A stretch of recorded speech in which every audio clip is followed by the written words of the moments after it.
तौबा करने वाले की रसूलुल्लाह का दरे पाक है, रसूलुल्लाह का दरे पाक है, मुस्तफा करीम का दरे अक़दस है। और उस दरवाजे पर एक जवान अपने सर पे खाक डाल रहा है। हदीस पाक को अपने अल्फाज के जामे में मैं पेश कर रहा हूँ बतौर मफ़हूम। एक जवान दरवाजे रसूल पे बैठ के, दरे रसूल पे बैठ के अपने सर पे खाक डाल रहा है। फारूक आज़म रसूलुल्लाह के दरे पाक की तरफ बढ़ते हैं। उस जवान को रोता देखा। फारूक आज़म ने पूछा, ए जवान तू क्यों रो रहा है, तेरे रोने की वजह क्या है? वो जवान कहता है, ए उमर एक एहसान करो, मेरे आका की बारगाह में मेरी सिफारिश कर दो कि या रसूल अल्लाह एक बड़ा मुजरिम आया है, पापी आया है, गुनहगार आया है। आका वो तौबा करना चाहता है, माफी तलब करना चाहता अल्लाह से। आप दुआ कर दे कि अल्लाह उसे माफ कर दे। मेरा मुंह दिखाने की हुजूर की बारगाह में मेरी हिम्मत नहीं है, आप सिफारिश कर दें। फारूक आज़म पहुंचे और पहुंचने के बाद अर्ज़ किया, आका एक जवान है जो आपकी चौखट पे बैठकर अपने सर पे खाक डाल रहा है। आका वो मुजरिम है, वो गुनहगार है, आका तौबा करना चाहता है। सरकार ने फरमाया, उमर बुलाओ उसको। फारूक आज़म ने उसे बुलाया। वो जवान आया, गर्दन झुका के कहने लगा, या रसूलल्लाह मेरे माँ बाप आप पे कुर्बान, हुजूर मुझसे बहुत बड़ा गुनाह हो गया, बस आप इतनी दुआ कर दे, अल्लाह मुझे माफ कर दे, अल्लाह मेरी मग़फ़िरत फरमा दे। मेरे आका ने, करीम आका ने, बंदा परवर आका ने फरमाया, ए जवान तुझसे क्या गुनाह हुआ, बता तुझसे क्या गुनाह हुआ। अर्ज़ किया, आका हिम्मत नहीं है ज़बान में कि आपसे अर्ज़ कर सकूं कि मैंने क्या गुनाह किया है। मेरे करीम आका को चूंकि क़यामत तक अपनी उम्मत को कुछ पैगाम देना था। देखो नबी के हर काम में हिकमत है, उससे गलत मतलब मत निकाला करो, वरना कलेमा पढ़कर भी तुम्हारा कलेमा तुम्हें काम नहीं आएगा। नबी को ये नहीं मालूम, नबी को वो नहीं मालूम, नबी ने ऐसा क्यों पूछा, नबी ने वैसा क्यों पूछा। तूने कलेमा पढ़ा है कि तूने दुश्मनी की है, याद रखो। नबी पे एतराज मत किया करो, रसूलुल्लाह की हदीस के गलत मतलब मत निकाला करो। सहाबा की बोली बोलो, यहूदियों की बोली मत बोलो।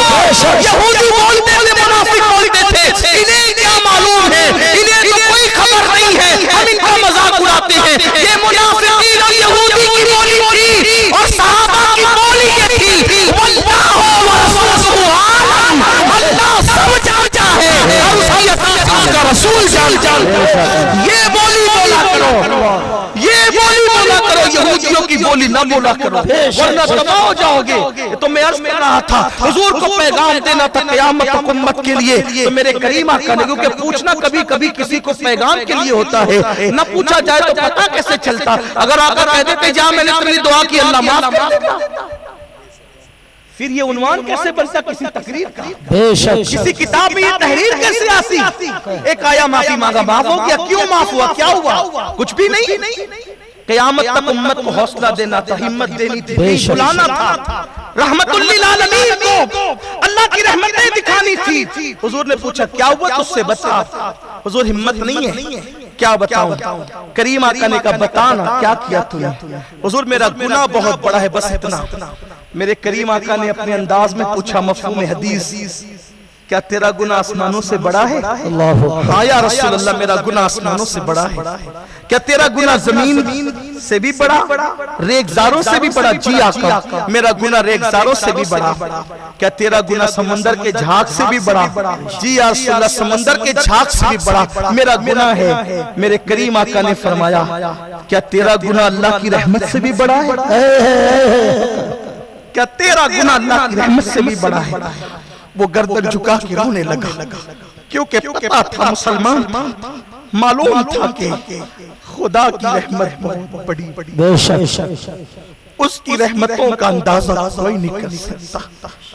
और एक बात आपको बताऊं, सिर्फ समझाने के लिए, रहमत का एक हिस्सा अल्लाह ने दुनिया में जाहिर किया है। तवज्जो आपकी, एक हिस्सा रहमत का अल्लाह ने दुनिया में जाहिर किया, 99 हिस्से क़यामत के दिन इसका ज़हूर होगा। जब एक हिस्से रहमतों की ये शान है, एक हिस्से रहमतों की ये शान, तो 99 हिस्से रहमतों की शान का आलम क्या। आका ने फरमाया, अल्लाह की रहमत बड़ी है, तेरा गुनाह बड़ा है। वो सर झुका के रोने लगा। पूछा, बता क्या हुआ। अब वो जवान कहने लगा, अपने अल्फाज के जामे में मफहूम मस कर रहा हूं, आका मैं कफन चोर हूं, मैं कफन चोर हूं, और मैंने कमो बेश 1000 लोगों के कफन चुराए।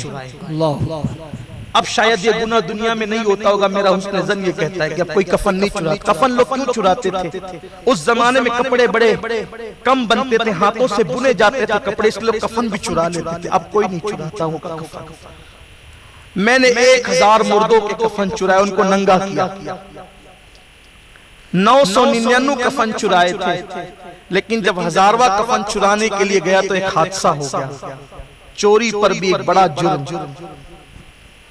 कब्र खोदने वाले से मेरे ताल्लुकात थे, वो मुझे बताता था कि आज इसका इंतकाल हुआ है, कब्र का निशान लगाता था। फिर मैं जाता था कब्र से कफन लेकर के आता था। एक दिन एक बहुत खूबसूरत और मालदार नौजवान लड़की का इंतकाल हुआ। कब्र खोदने वाले ने मुझसे कहा कि आज लड़की जो जिसका इंतकाल हुआ है बहुत मालदार है, और वो मालदार लड़की को बड़ा कीमती कफन दिया जा रहा है। मैंने सोचा कि आज तो जरूर जाना।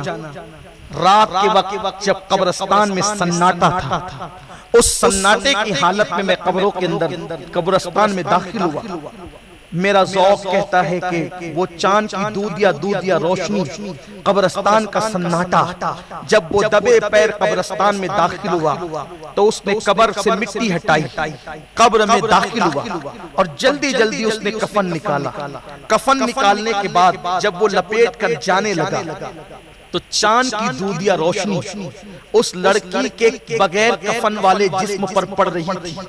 चांद की दूधिया रोशनी में उस लड़की का जिस्म बगैर कफन के कैसा नजर आ रहा होगा, इस पर ज़बान हया चुप है कि कोई तफसीरा नहीं किया जा सकता। लेकिन अहले दानिश जरूर समझ सकते कि कैफियत क्या होगी। ऐसे में वो शख्स कहता है, आका मुझ पर शैतान ने गलबा किया और मैंने कब्र के अंदर से उस लड़की को निकाला और कब्रिस्तान में कब्रों के दरमियान उस मुर्दा लड़की के साथ बदकारी की, ज़िना किया।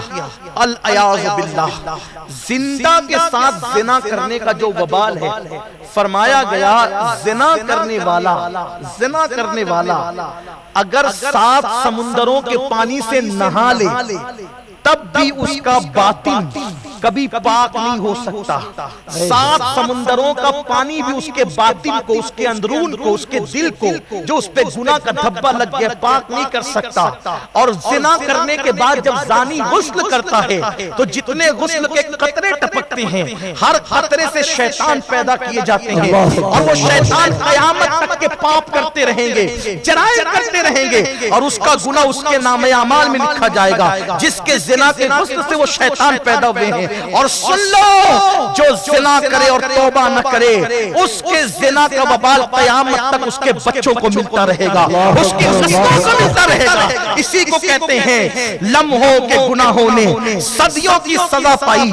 कुछ लोग कहते हैं ना मौलाना नमाज भी पढ़ते हैं, हज भी किया, लेकिन परेशान रहते हैं कहीं तुम्हारे बाप दादाओं ने जिना तो नहीं किया और बगैर तौबा के मर तो नहीं गए। याद रखना, आज मुगलों की औलाद अगर ठेले ढकेल रही है, जरा देख ले तारीख को। दौलत के नशे में अल्लाह के गजब को चैलेंज करने वालों, अगर आज बादशाहों की औलादें ठेला ढकेल रही है, मुगल खानदान की तारीख पढ़ो, आपको पता चलेगा क्या कुछ उन्होंने नहीं किया। नेक भी थे, बद भी थे, लेकिन याद रखना अल्लाह अकबर, गुनाहों की सजा भी नस्लों तक पहुंचती है और नेकियों की जजा भी नस्लों तक पहुंचती है। आप क्या समझते हैं, ये जो सैयदों पर क़यामत तक के सैयदों पर अल्लाह ने जहन्नम की आग हराम की है, उसकी वजह क्या है? मेरे आका फरमाते हैं कि जिस फातिमा ने अपनी तहारत की ऐसी हिफाजत की अल्लाह ने उसके तक़वे की बरकत से क़यामत तक उसकी औलाद पर जहन्नम की आग